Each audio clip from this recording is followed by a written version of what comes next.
just finished me a rabbit out of walnut. Needs another coat of urethane. I've already sanded it, but it needs another coat of urethane, and that'll be done. I'll do that tomorrow. Getting ready to move on to next project, and I'll get into that next. The guy gave me a piece of what he said was mahogany about a year ago, and I've been kind of decided I ought to make something out of that. I guess I could make a, a relief carving. Done that before.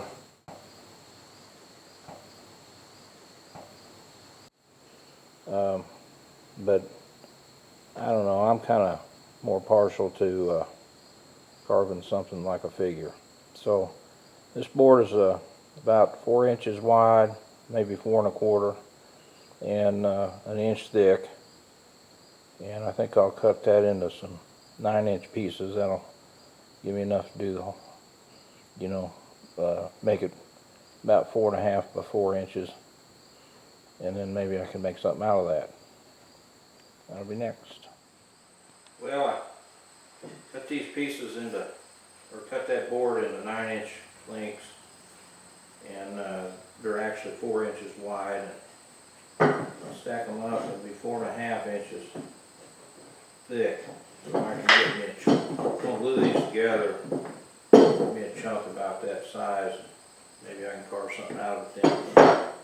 Before I glue them though, I wanted to finish these using 80 grit sandpaper and make a nice surface. So I'm going to put glue there, and glue them together all the way through. Get a good bond and no voids in it. And that'll be next. Decided what I'm going to carve. Decided I want to make me a carving of a guitar player. I play music, so that sounds like a good thing to do. Got an old picture, and I want to pattern it after the guy playing blues slide guitar on a resonator, and that's the image I'm going to make. Now I can't use this picture directly, so I have to make a drawing. If you can't draw what you want to carve, then you can't carve it. So I made a to scale drawing, something that'll fit on the wood, the right size, side view and front view. And being this is mahogany, it's a relatively soft wood, and this is going to be a challenge to do this without breaking it. But that's what I'm going to try. Well, got my piece of wood all glued up using 4 pieces. 4 1/2 inches this way and 4 inches this way, and sketch the figure I'm going to try to draw or try to cut on there.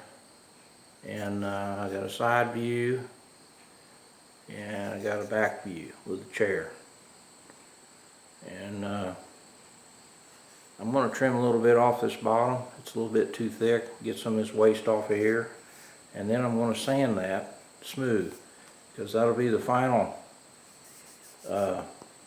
base, the final surface for the base on the bottom. And I don't want to be sanding that when I got all this other stuff all done and everything. Now's the time to do it, when I can get a good hold of it.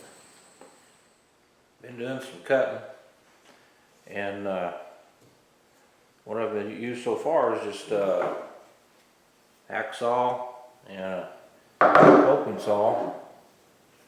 Haven't used a knife yet, but I wanted to try to get as much good as I could out of these patterns on the front and back. I'm using front and back patterns to match up and make a straight cut, so that the middle, which is where the figure is accurate. So I've been cutting this direction, and I've also cut this direction straight through, you can see, and that's what the end looks like now. And right now I can still grab it by the base and jaws and everything, but later on when I'm finishing up the base, I wanted to get it another way, so I put a piece of wood on the bottom to clamp, and then I can carve this part right here, straighten it up. So I'm going to keep doing this for as long as I can. I've got about 1/2 inch on the pattern, so it's strong enough to stay there while I'm doing the rest. But I'm going to cut as much as I can like this, and then I'll remove the pattern to do the detail, particularly in the face and you know, that area and around that guitar, because that's going to be some delicate work. Probably using a lot of file, maybe a needle file instead of a knife. I don't know yet. Stuff's soft. It carves much easier than walnut or cherry. It's like butter compared to them, which is easier and makes it a lot quicker to get through it. But we'll see what happens later. Been trying to shape the head and shoulders a little bit. Cut away some of the pattern as I need to get access. Been using a saw for the general shape, but the final shape I'm having to use a needle file because the wood's really soft and it's kind of brittle. I'm afraid to put too much pressure on it with a knife or chisel. Took the time to cut a hole in the pattern in the front so I can get the exact location of that guitar and the arms and so forth. And now ready to start working on that guitar. I'm going to cut away some more of this pattern in the front now that I got everything marked and move on when I get ready.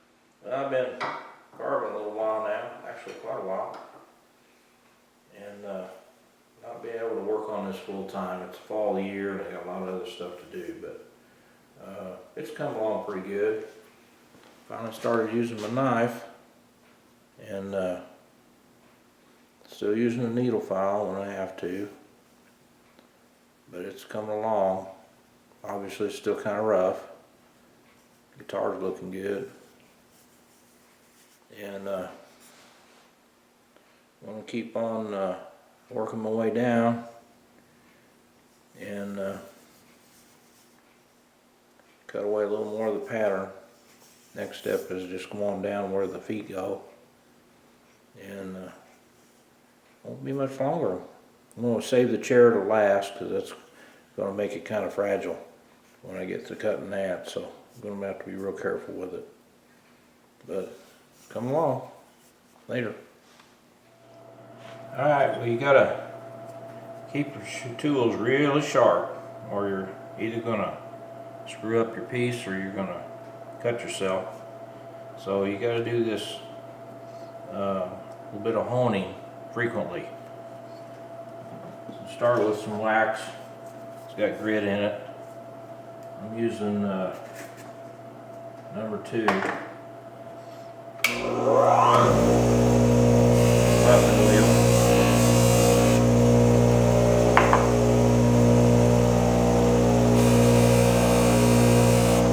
And knock the burr off every time.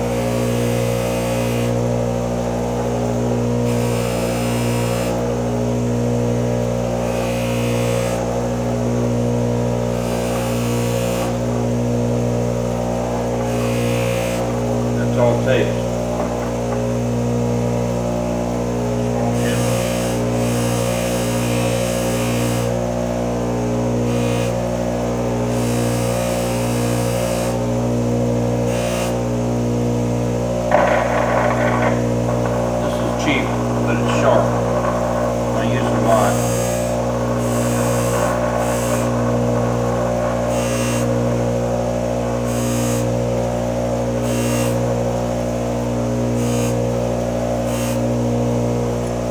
This is a homemade chisel, good steel, so I'm using this screwdriver to get in really close places, but it's got to be sharp too.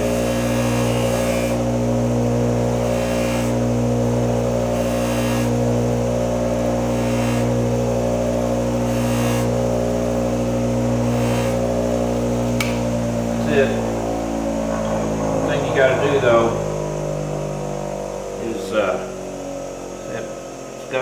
marks on it there on the knife blade. You got to wipe that off, otherwise you go to cutting your wood and this contaminates the wood and it won't take the stain or something. So make sure you wipe that off. Okay, I'm cutting the spokes on this chair, and I've already marked it out here. And you gotta be careful, because if you overcut, they're going to be weak. And I'm not going to go all the way through the chair or anything like that, just because it'd be too weak. The wood won't handle it. So just going to cut down and chip out some of that so you can see what I'm making here. First cut, you want to make kind of light so that you got better control, and you want to make the corners sharp, and you go in after you get it started. Down here too. Just go light. You don't want your knife to slip.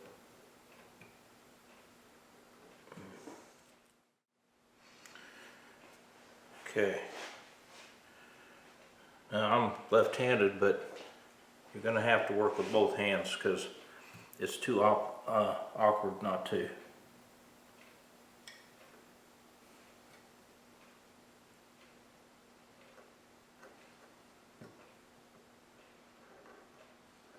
Just go about halfway. I'll cut that leg.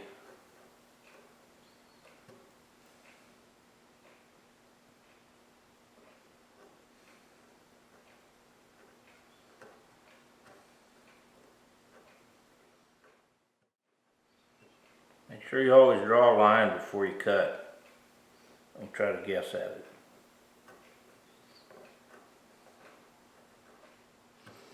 And you got to cut the bottom too. Switching hands also keeps you from getting so tired. A lot of people get wrist problems from doing this kind of work, and it's important to switch your hands. Don't be so darn one-handed that you start getting carpal tunnel problems. Now, I've got to get back this direction. You got to be careful not to rest on the piece over. It's pretty delicate. You just want to get that corner like that.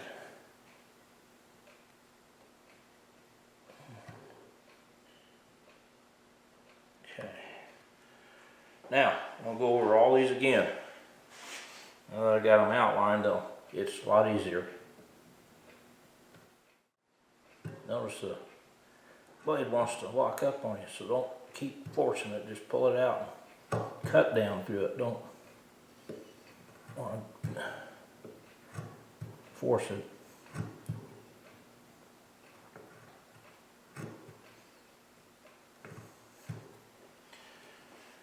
Now, right-handed.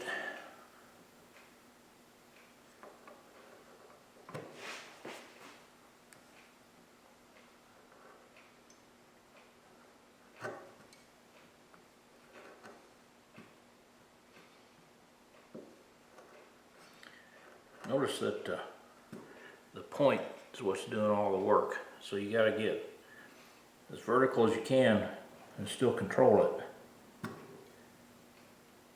You don't want it to slip and make a cut you don't want.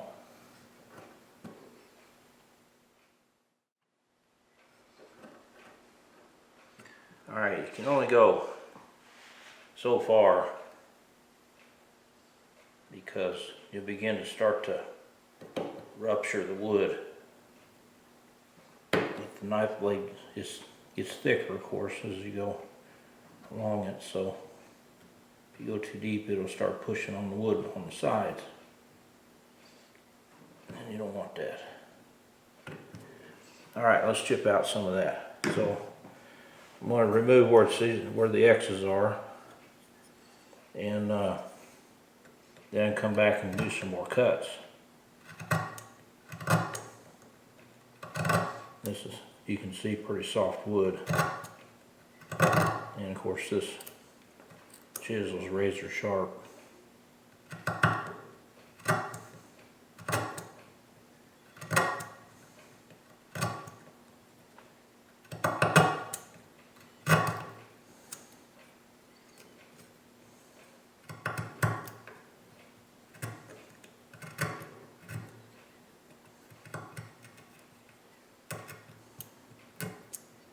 This, like I said, this razor sharp, but it's not an expensive chisel, so it doesn't hold an edge all day long. Gotta go hone it again here in a minute. Alright, now because of this leg, I can't get as good an angle as I want, but I can get the end here, and I need to do it so I got better control of this tool.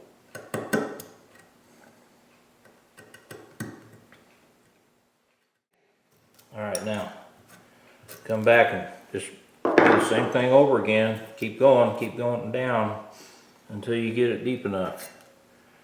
And then you can trim these spokes a little bit and make them the right size. And then of course come back and sand. That's it.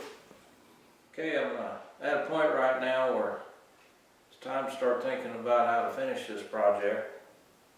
And it's mahogany, and I never finished that before, so I did get online, see what I could learn there, but some of those videos are kind of complicated and frankly they're confusing. So I decided to do some experiments on my own and see which I think looks the best.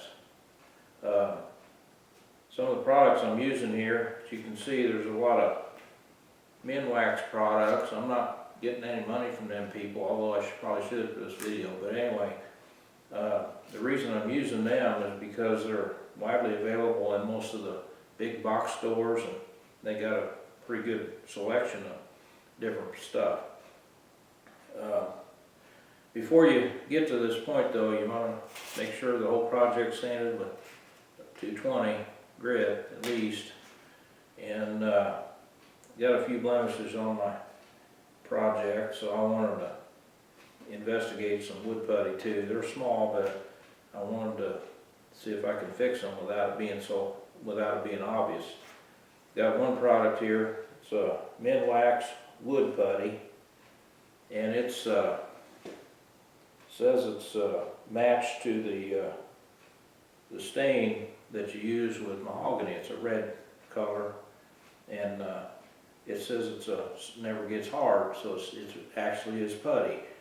And you put it on after you got everything else done with the project. You don't put it on before. So all the finishing you're going to do, you do, and then you put this on. Well, I don't trust it, so I'm going to test it, especially when it's soft. Next type of wood putty I got, or wood filler, this is a 3M product. And this is more closer to what most people are used to using when they use wood filler. And it says it's stainable and paintable. And we're going to see, because I'm going to try it. And what I like about this is I've used it before, and it hardens, and it goes on first instead of last. So I want to try that too. What I'm finding out online is that for a softwood, like, it's not really listed as a softwood, but it really is.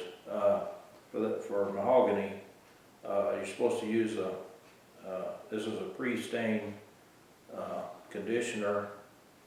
It's I've looked at it. It's just a clear liquid, so and it's real not very viscous, so it's going to soak right into the wood. I'm going to use this on it. And then this is a red dye that's matched to this putty, and it's supposed to be for mahogany, so we'll try that out. This is tung oil. I've used this on a lot of products, and when you pour it out, it's kind of a champagne color, a little bit red. So we're going to try it too. This is a Minwax quick drying clear glossy polyurethane. I'm going to try it. It says it's fast drying, but it says 3 or 4 hours, but that must be in the Sahara Desert or on the equator, because that ain't likely to happen. I think in the past I've used this, and you better let it sit overnight before you do anything. Need rags, and that's about it. By the way, when you do this, I'm using a foam brush, and these are what cigars come in, but they work real good for keeping the brush from drying out overnight. But you need to write on them what's in it, because there's all these different types, so I'm going to do that. And before you start your test, make a list. This is a list of the test pieces that I'm going to make. You need to number the pieces on the wood to match with this, and it tells you what I'm going to do on each sample, and that way I can keep it straight. Do this before you start. And that's it. I think I'm ready to start it. Okay, it's time to evaluate these samples. All the samples you're about to see were sanded down to 220 grit sandpaper, and we're going to test this various finishes on red mahogany. Sample number 1 has a Minwax pre-stained wood conditioner applied, and it says in the directions you let it sit there for 5 to 15 minutes, and then you wipe off any excess. Then it says if you're going to apply a stain, you need to do that within 2 hours of putting on the pre-stain. So I let it set an hour so it wouldn't be too wet, and then I put the red stain on it. And then those directions on the red stain says let it set 5 to 15 minutes also, so I let it set 7 minutes, and then I wipe that off. Then I let it dry overnight and applied 1 coat of tongue oil on it. Now, if you look at the finish, it's a nice look. You know, it's got the red look and everything like that, but it's kind of a flat finish, and I'm looking for more of a gloss than that. I also wanted to try out the 3M wood filler. It says on the package it's stainable, so I wanted to see. So I put it on before I applied anything, before the pre-stain even, and went through all the various steps. And the bottom half of this, or the top half of this sample here has the filler, then the pre-stain, and then the red stain, and then the tongue oil, all applied to that. And as you can see, it looks terrible. So that's misleading a little bit on that package. Not being satisfied with that, I wanted to try to get the look. So on the bottom half here, I put some paint on there. I got some Tester's model airplane paint, and this is it says it's glossy brown, but it's actually more of a reddish brown, and as you can see, it matches pretty darn good to the mahogany. So that's probably the way we'll go with that. I also wanted to check some end grain, so I'm going to jump right to sample number 6, which is here. I'm going to turn it upside down so I can get it in the picture. That's in the center there, still sanded to 220 grit, and it has all the steps of sample 1, you know, the pre-stain conditioner, the red stain, the tongue oil, and as you can see, it's kind of black. So that's not acceptable for a carving, because I got a lot of end grain exposed. And it may be okay for you know, like a tabletop or something like that, but no good for end grain. So I'm kind of disqualifying this one already. Moving on, this is sample number 2, and sample number 2 is basically just the pre-stained wood conditioner, and this one has two coats of tung oil on it, and it's pretty good look to it. Even without the red stain, it still looks pretty darn good. That's all I did. Now on the other side over here, I went ahead and put one coat of polyurethane just to see what it did, and it's not covered very well, but it's just a one coat, and it's not a bad look, or not going to be a bad look. If I put a second coat on that, it'd be pretty good. So anyway, that's sealer plus tung oil.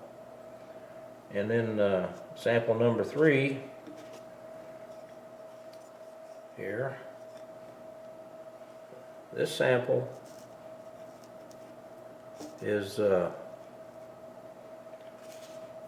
has the pre-stain conditioner, wood conditioner, has the red stain also, just like in sample 1, but it has 2 coats of polyurethane on it, the clear glossy polyurethane on top of the stain, and not a bad look. It's red, good look to it. The only problem, as I pointed out with sample number 6, is that if I do this process on the end grain, it's going to come out black, or pretty close to black, so can't really do it this way. But again, for a tabletop, that might not be bad. I also wanted to test the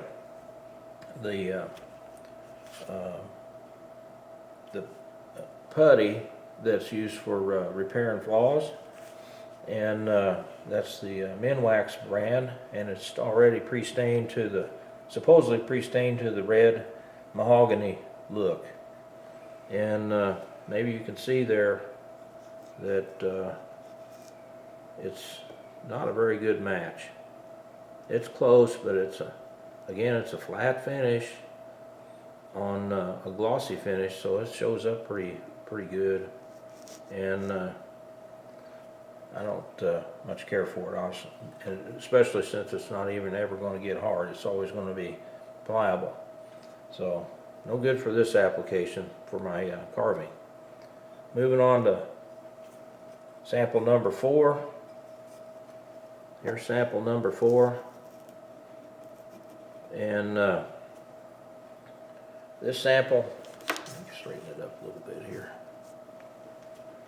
This sample is pre-stained wood conditioner and 2 coats of polyurethane, and the wood grain color is red, still red, and it comes out, it's a good look. This video probably doesn't even do it justice, but that's by far the best look so far, and it's by far the simplest process too, turns out.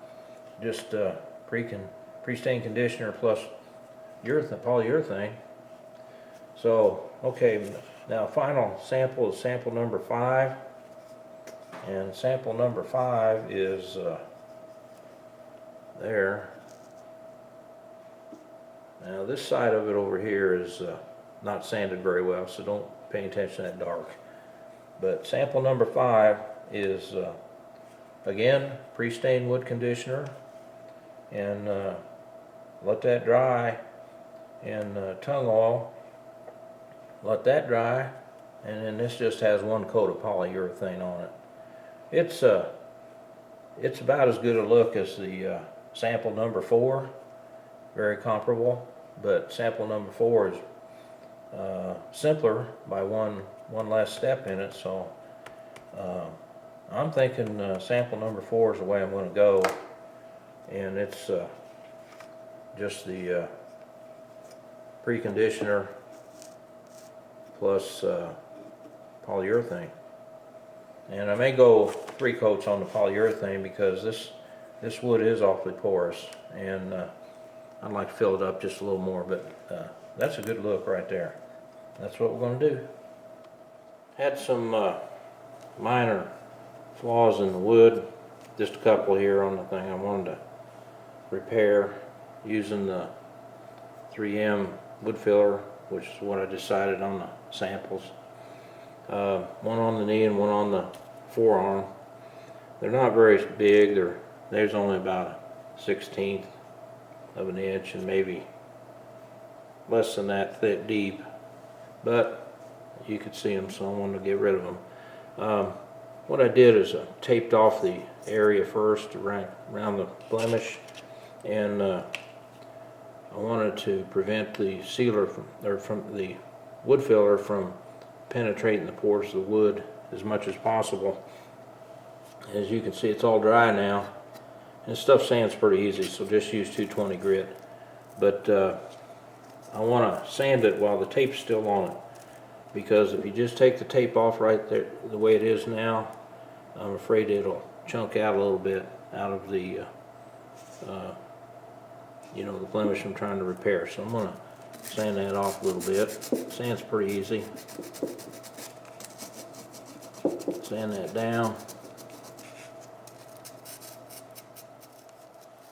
Okay, I got it sanded down pretty good, and time to take the tape off. I'm still going to have to do some additional sanding after I get that off, but I want to you know, take a look at what I got left to do. Should be very minimal left. Hopefully it don't come out of the hole.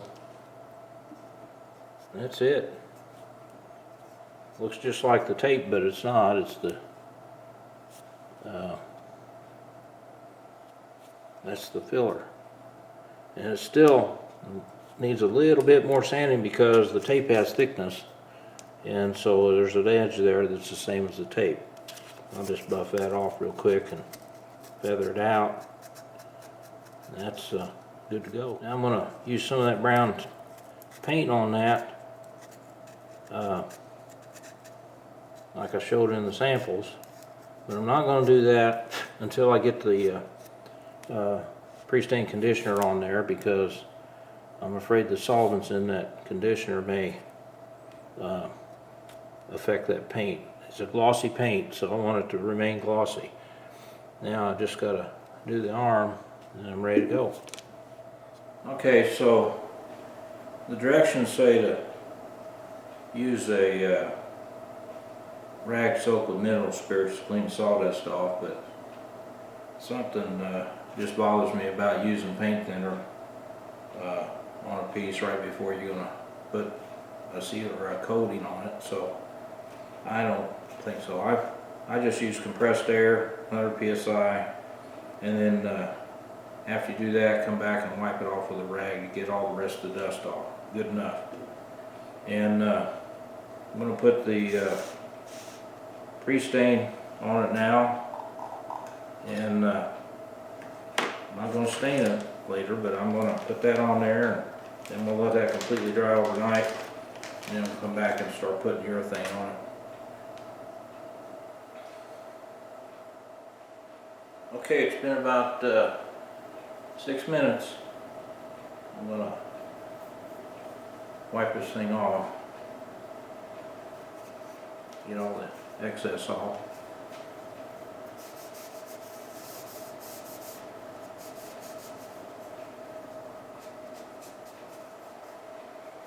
Looks dark, but it's wet.